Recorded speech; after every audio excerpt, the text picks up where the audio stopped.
na nossa última aula, nós usamos aqui Êxodo capítulo 31, onde Deus ele enche a Oliabe e Bezalel de espírito, dá para eles conhecimento, habilidade, inteligência para fazer aquilo que eles são chamados para fazer. Isso é muito importante, porque eu e você somos sustentados pelo poder de Deus para fazer aquilo que nós vamos fazer. Ei, abrir porta não é nada natural se você está fazendo para o reino de Deus. Tem muita gente que se acha menos porque está só abrindo uma porta, porque só está entregando um envelope. Nada no reino de Deus deve ser feito de maneira natural, porque todos nós estamos somando forças para que o reino de Deus seja expandido, para que pessoas ouçam o evangelho sem empecilhos, sem obstáculos, para que elas possam ser transformadas e sendo transformadas elas possam ter a consciência de que são filhas de Deus e que podem se tornar adoradores, pessoas que respondem continuamente, ou seja, nós estamos facilitando. E eu quero falar com você hoje sobre o poder para servir. E você tem que entender, então, que o Espírito Santo é essa presença ativa de Deus. Quem é que está dentro de nós hoje? É o Espírito Santo. E é o Espírito Santo que nos atrai para Deus. É o Espírito Santo que nos atrai para que nós sejamos salvos e equipados. A gente leu lá em 2 Timóteo capítulo 1 que ele nos salvou e nos chamou para uma santa vocação. Não é uma vocação comum. É uma santa vocação. E através do Espírito Santo nós podemos ter a alegria de servir ao. Sabe por quê? Porque a interação do Espírito com o nosso Espírito gera algo que nós chamamos de fruto do Espírito. E o fruto do Espírito é encapsulado no amor. E uma das manifestações do amor é a celebração do amor, que é o quê? A alegria. A alegria é o amor celebrando. Então, quando nós estamos servindo no amor, nós temos algo dentro de nós que celebra, que se alegra em poder servir outras pessoas. Mesmo que as pessoas respondam ou não respondam, porque lembra que nós falamos nas nossas aulas que o padrão é revelação e resposta. Revelação e resposta. Nós não estamos respondendo aos homens. Ei, eu e você, quando nós morrermos e nós nos encontrarmos diante, do trono de Deus, eu e você vamos responder, não vai ser aos homens. Nós vamos responder a Deus. A nossa vida de adoração é responder a Deus e não aos homens. Por isso, eu quero falar algo sério com você. Eu quero que você me entenda, não importa se o homem está respondendo ou não está respondendo.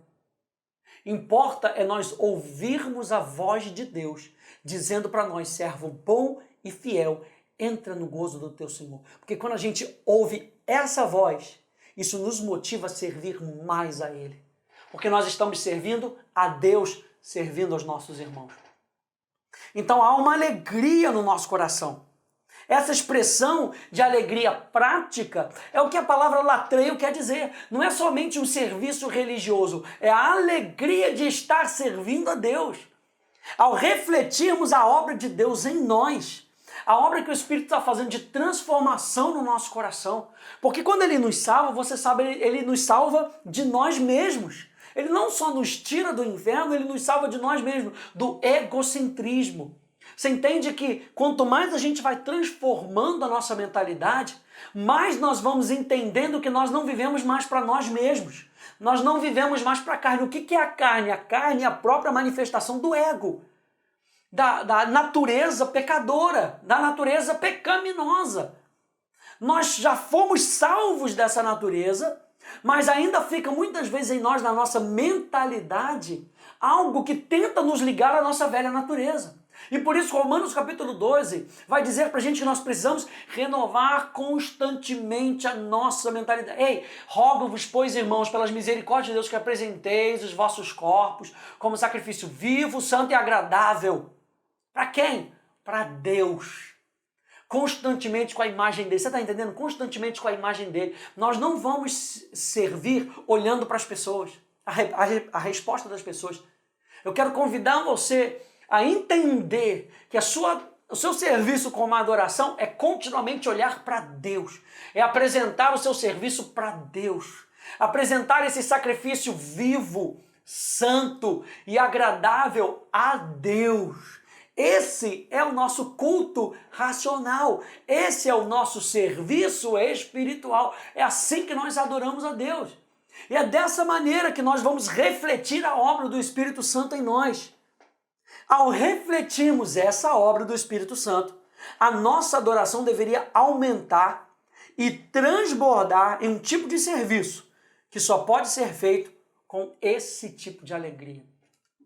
Sabe, a gente aqui, por exemplo, a gente aqui na academia, nos nossos cultos da manhã, a gente tem 3 cultos da manhã e a gente tem que chegar aqui bastante cedo, né? Todo mundo, o time de música, as pessoas que abrem a igreja, e tem muita gente que varre a calçada da igreja e ninguém vê, o pessoal já chega, a calçada já está varrida, a gente tem muitas árvores aqui na frente, e assim, a pessoa faz com alegria, não faz reclamando, porque entende que nós estamos adorando a Deus.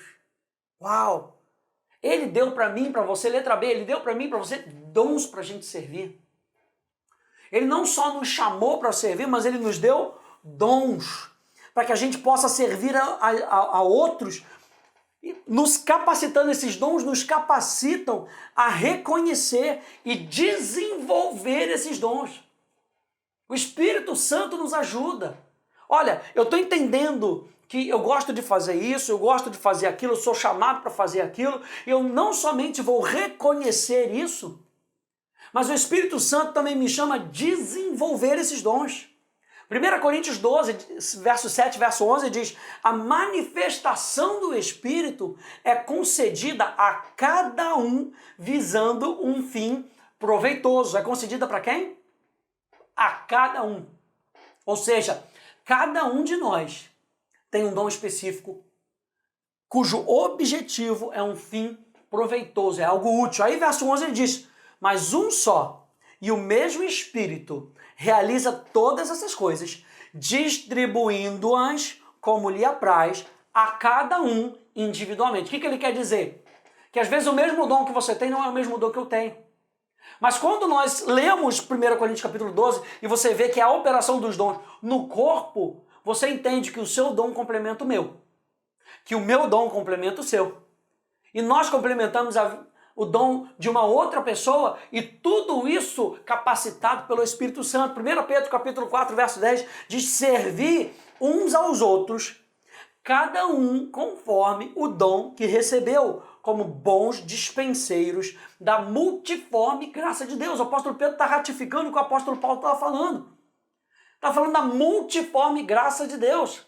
Ou seja, nós não temos o mesmo dom, mas cada um de nós tem um dom. Se a gente pegar Êxodo capítulo 31, a gente vai ver que isso é dom do Espírito. Isso é um presente do Espírito. Através do Espírito Santo, Deus nos ajuda a transformar o nosso dever em adoração. Ele capacita a gente pegar aquilo que nós precisamos fazer e transforma aquilo que nós precisamos fazer em adoração.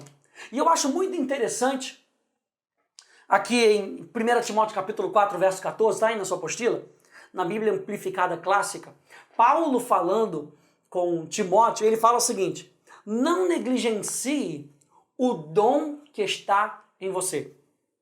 O dom interno especial que foi diretamente concedido a você pelo Espírito Santo, por pronunciamento profético, quando os anciãos impuseram suas mãos sobre você na sua ordenação. O que Paulo está fazendo aqui, um alerta, e qual é o meu alerta para você?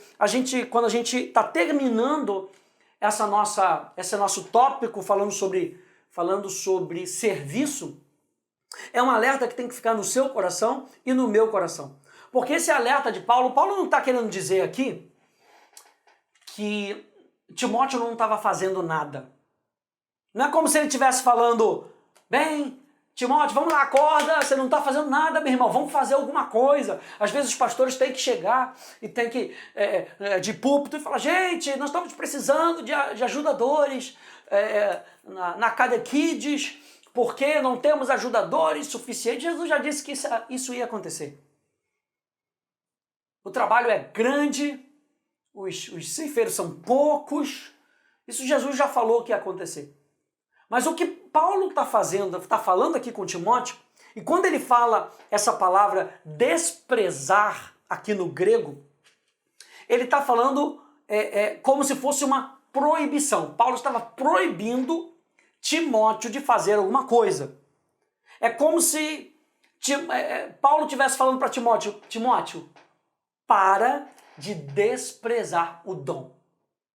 Timóteo sabia que ele tinha um dom. Mas de alguma maneira, Timóteo estava colocando a importância daquele dom de lado. A palavra desprezar no grego fala de desconsiderar, fala de desrespeitar, fala de não dar a devida importância. E não é que Timóteo não estivesse se importando, Timóteo não estava dando a devida importância aquilo que ele havia sido chamado para fazer. Essa palavra é a palavra amelei. E amelei se refere a alguém que é preguiçoso, despreocupado ou desleixado. Não é que Timóteo não estava fazendo. Com essa expressão, o que me parece é que Timóteo estava fazendo de qualquer maneira. E nós precisamos abrir os nossos olhos para que a gente não faça de qualquer maneira, para que, aleluia, a gente não desrespeite não só o dom, mas aquele que nos deu o dom. Por que Paulo estava chamando então Timóteo de negligente? É porque o dom dentro de nós é tão grande que não importa o que você esteja fazendo, o dom sempre vai demandar que você faça mais. Sempre vai demandar que você faça melhor. Por isso Daniel tinha um espírito de excelência. E o espírito de excelência nos leva a agir de maneira melhor. Eu estou fazendo isso, eu vou fazer de maneira melhor. Como é que eu posso melhorar o meu serviço para servir outras pessoas? É isso que Timóteo estava falando Paulo estava falando para Timóteo. Não desrespeite o dom que está dentro de você, porque o dom que está dentro de você é algo sobrenatural. Rick Renner, um pastor americano, ele diz o seguinte: e quando temos realmente uma revelação do quanto é grande o dom de Cristo dentro de nós, e olhamos para a maneira como estamos nos dedicando a Ele, não importa se estávamos trabalhando de todo o coração, ou se nos dedicamos mais do que todos os outros, ainda somos despreocupados, preguiçosos e descuidados em comparação com o que o dom pode se tornar. E a palavra para dom ali é a palavra carisma, e carisma é algo dado sobrenaturalmente. Eu e você fomos chamados e nós entendemos que adoração é algo sobrenatural. Por que é algo sobrenatural? Porque é algo que começa com Deus, e Deus é espírito. Porque é algo que nós fazemos com o nosso espírito. Ora, Deus é espírito, importa que os seus adoradores o adorem, o respondam em espírito e em verdade. Portanto, se nós estamos falando que serviço é adoração, nós estamos falando que o dom que Deus nos deu é algo sobrenatural. Deus pode ter te dado a habilidade para você cantar, para você tocar, habilidade para se relacionar com pessoas, habilidade para organizar, habilidade para administrar, mas o que Deus te deu é sobrenatural. E quizá você esteja fazendo administração aí dos recursos divinos, quizá você esteja administrando os recursos de uma empresa. Se nós estamos fazendo isso para adorar a Deus, então é algo sobrenatural. E quando o sobrenatural invade o nosso natural, o natural tem que se render. E por isso você consegue ver milagres quando você está administrando coisas naturais com um coração sobrenatural, com uma unção sobrenatural. Por quê? Porque quando o sobrenatural invade o nosso natural, milagres acontecem. E as pessoas olham para você e dizem, nossa, esse camarada conseguiu reverter uma situação. Ah, não, só ele consegue fazer. Sabe por quê? Por causa da unção que Deus colocou na sua vida. E isso as pessoas vão começar a olhar para você. E quando eles começarem a olhar para você e começarem a ver que não é você, mas é o Espírito Santo, então nós estamos cumprindo o nosso papel como adoradores. Nós estamos respondendo a Deus para que a glória seja totalmente dele. Então não ache que você está servindo na igreja, no carro que você esteja servindo, e é algo somente natural, é sobrenatural. Nós precisamos de um dom sobrenatural para vermos resultados sobrenaturais. Que Deus te abençoe no nome de Jesus.